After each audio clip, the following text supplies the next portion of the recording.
자, 여러분, 지금 제가 들고 있는 거 이거 제로 콜라거든요. 요즘 다들 드시죠? 제로 슈거, 설탕이 0이라는 뜻입니다. 그런데 질문 하나 할게요. 여기에 설탕이 진짜 분자 단위로 따져서 단 한 톨도 안 들어있을까요? 정답은 아니입니다. 식품위생법상 음료 100ml당 당류가 0.5g 미만이면 0.49g이 들어있어도 그냥 대문짝만하게 0이라고 표기할 수 있습니다. 즉, 우리가 마시는 0은 진짜 0이 아니라 0이나 다름없다고 치자는 사회적 합의일 뿐인 거죠. 갑자기 왜 콜라 이야기냐고요? 오늘 들려드릴 이야기가 바로 이 어쩔 수 없는 거짓말에 관한 수학이기 때문입니다. 우리가 사는 세상, 그리고 컴퓨터 속 세상은 이 제로 슈거처럼 적당히 꼬리를 자르고 뭉개고 타협한 숫자들로 돌아갑니다. 순수 수학을 하는 입장에서 보면 참 참을 수 없는 일이지만 아이러니하게도 그 타협 덕분에 우리가 살아가고 있죠. 오늘은 완벽함을 포기하고 흙먼지 묻은 근사값을 택한 수학, 수치 해석의 치열한 역사와 그 속에 숨겨진 충격적인 사건들을 파헤쳐 보겠습니다.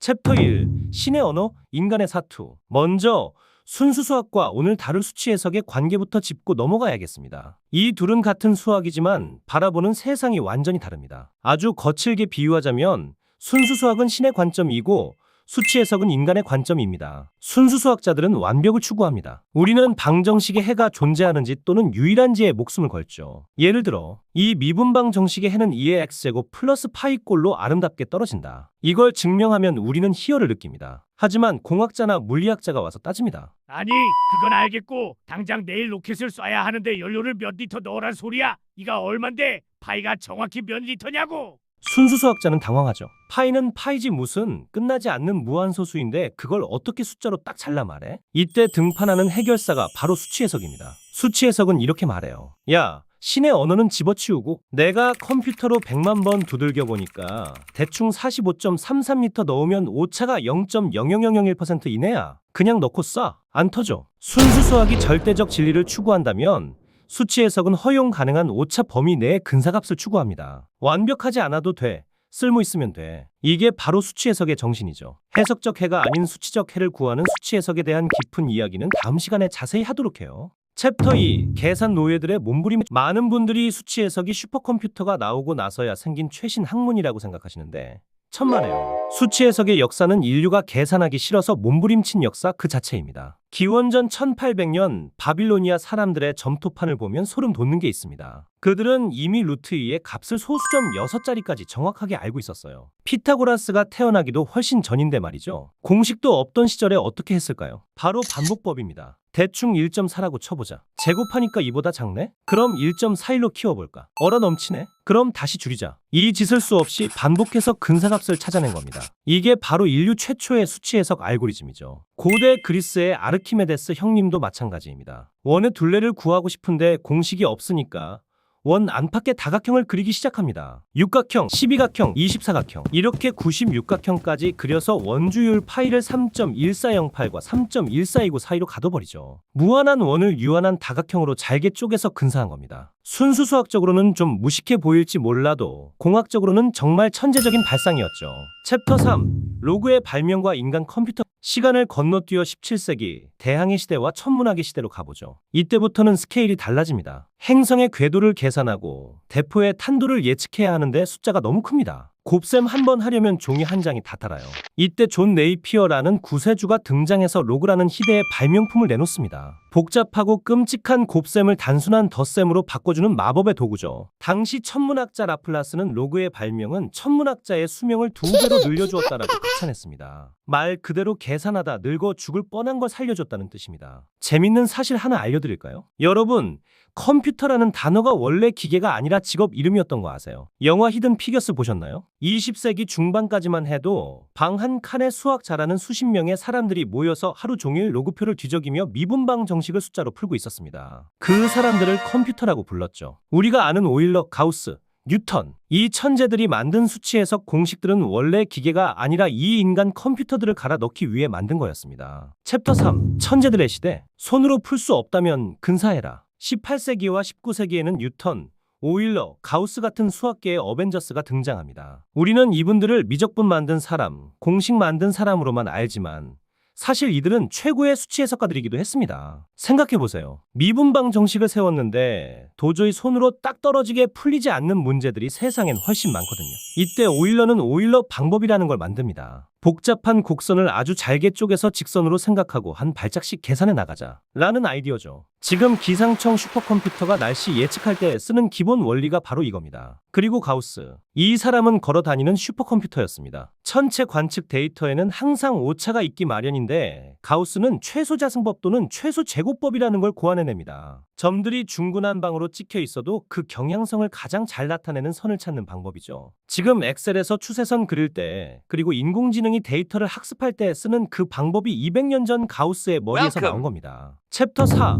영의 혁명과 알고리즘의 시대. 20세기에 들어서면서 진짜 괴물이 등장합니다. 바로 폰 노이만과 앨런 튜링 그리고 전자계산기 애니악의 등장이죠. 이제 인간이 하던 단순 반복 계산을 기계가 대신합니다. 근데 여기서 문제가 생겨요. 인간은 융통성이 있는데 기계는 융통성이 없거든요. 기계는 연속적인 실수 즉 리얼 넘버를 이해하지 못합니다. 기계는 오로지 0과 1 딱딱 끊어지는 이산적인 숫자만 다룰 수 있죠. 여기서 수치 해석학은 폭발적으로 발전합니다. 미분을 차분으로 바꾸고 적분을 합으로 바꾸고 무한한 행렬을 유한한 크기로 잘라내야 했습니다. 기상청 슈퍼컴퓨터가 내일 날씨를 맞추기 위해 나비의 스토크스 방정식을 풀 때 그들은 완벽한 해를 구하는 게 아닙니다. 지구 대기를 수십만 개의 격자로 쪼개서 엄청난 속도로 근사값을 때려 맞추고 있는 겁니다. 챕터 4. 0.1초의 비극 패트리어트 미사일.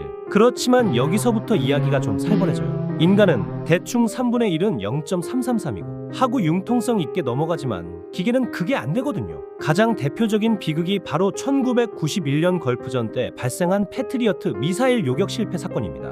수치 해석하면 빼먹을 수 없는 나오는 아주 유명한 사례죠. 당시 미군은 이라크에 스커드 미사일을 막기 위해 패트리어트 미사일을 배치했습니다. 그런데 2월 25일 시스템이 날아오는 미사일을 감지하지 못했고 결국 미군 병영에 떨어져 28명이 사망하는 참사가 벌어집니다.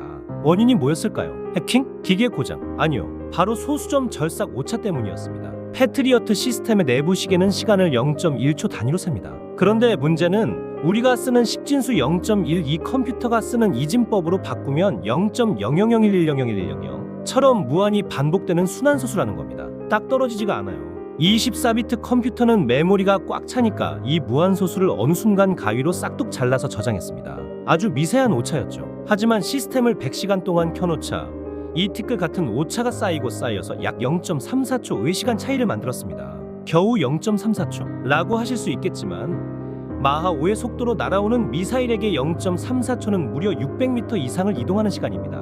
요격 미사일은 엉뚱한 허공을 갈랐고 비극이 발생했죠. 수치 해석에서 무시했던 그 작은 오차 찌꺼기가 현실에서는 삶과 죽음을 가른 겁니다. 챕터 5.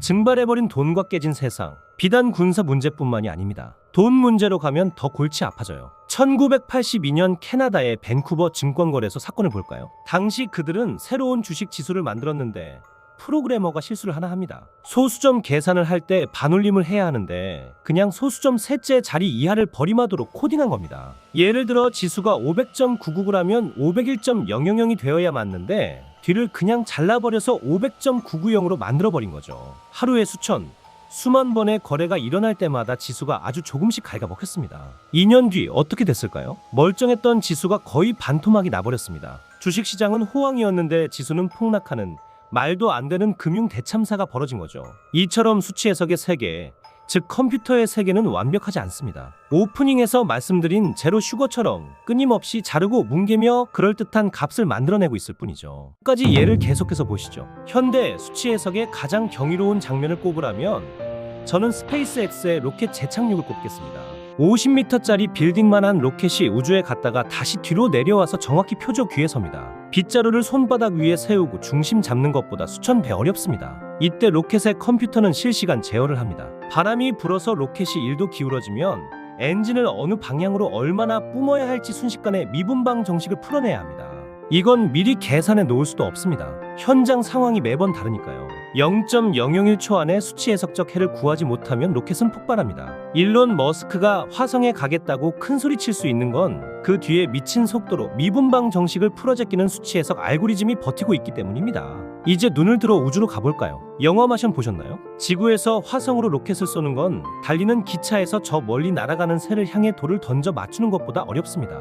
지구도 돌고 화성도 돌고 태양 중력도 작용합니다. 이 복잡한 다체 문제는 순수 수학적으로 완벽한 해법 공식이 없습니다. 그래서 룬게 쿠타 방법 같은 고급 수치 해석 기법을 씁니다. 0.1초 뒤에 로켓이 어디 있을까를 계산하고 그 위치에서 다시 그럼 다음 0.1초 뒤엔 어디 있을지를 계산합니다. 이걸 화성에 도착할 때까지 수억 번 반복하는 겁니다. 만약 이 계산에서 소수점 아래 오차가 조금이라도 생기면 화성에 도착해야 할 로켓이 영원히 우주 미아가 되어버리겠죠. 우리가 뉴스에서 보는 로켓 발사 성공은 이 살떨리는 오차와의 전쟁에서 승리했다는 뜻입니다. 사실 수학 전공자들은 이 엄밀함이라는 맛에 취해 사는 사람들이거든요. 이제 겨우 2학년 지나면서 수학의 엄밀함에 익숙해지기 시작하는데 말이죠. 그래서 처음에 수치 해석을 배웠을 때는 솔직히 좀 무시했습니다.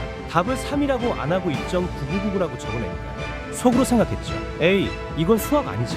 그냥 기술이지. 그런데 세상을 굴러가게 만드는 건 칠판 위에 고고한 정답이 아니라 현실의 흙먼지를 뒤집어 쓴 이 근사각들이거든요. 우리가 방금 본 패트리어트 미사일의 사례처럼 현실은 무한한 소수점과의 싸움이고 수치 해석은 그 진흙탕 싸움에서 최선의 결과를 만들어내는 가장 치열한 수학이었습니다.